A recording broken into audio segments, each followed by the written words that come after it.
आजकल तो आप देखते ही हैं कि जब भी किसी नौजवान की आस्था ईश्वर में आती है तो वो किसी ऐसे गुरु या समाज के शोध में होता है जहां वो अपना विश्वास और अधिक मजबूत बना सके, और वही वो फंसता है। जी हाँ, बहुत सारे नौजवान यहीं पर अपने जीवन की सबसे बड़ी भूल करते हैं, क्योंकि आस्था का जन्म होना ये कोई साधारण घटना नहीं है। तो ऐसे समय में आपको किसी ऐसे व्यक्ति को सुनना चाहिए जो धर्म, समाज, जाति, पंथ इत्यादि से परे हो, और इनमें सबसे टॉप पे नाम आता है भगवान श्री रजनीश या ओशो का।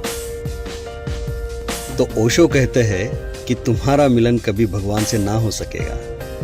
जब तक तुम खोजते रहोगे तब तक भटकते रहोगे, क्योंकि जब तक तुम खोजते रहोगे तुम ही बने रहोगे। और बात तो सही है, क्योंकि तुम्हारे विश्वास को मजबूत बनाने का अर्थ तो तुम ही को मजबूत बनाना होगा। तुम सोचते हो तुम अपने भगवान में विश्वास करते हो? नहीं, तुम्हें अपने भगवान से कोई प्रयोजन नहीं है।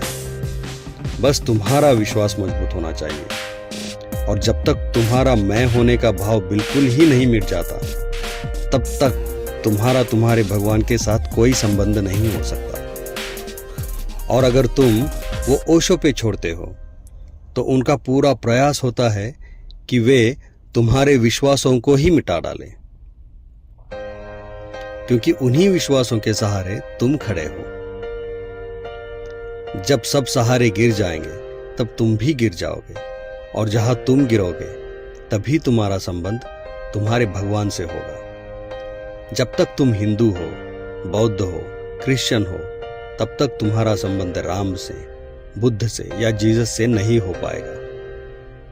तो ओशो तुम्हारे भगवान को बिल्कुल ही मिटा देंगे, क्योंकि तुम्हारा भगवान तो तुम ही को भरता है ना।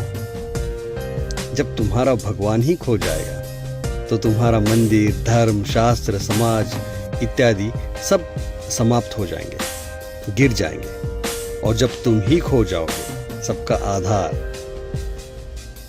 तो जिसका प्रादुर्भाव होगा उसे फिर तुम चाहे राम कहना, क्राइस्ट कहना, बुद्ध कहना, तुम्हें जो मर्जी हो कहना।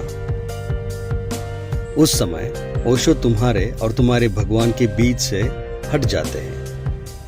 उन्हें इन नामों में कोई भी दिलचस्पी नहीं है। तुम कोई भी चुन लो, क्योंकि राम, कृष्ण, बुद्ध और स्वयं ओशो ये सब तो चैतन्य की आखिरी अवस्था का नाम है। तो अगर आपको भी दिलचस्पी है ओशो में तो जुड़िए आज भगवान से।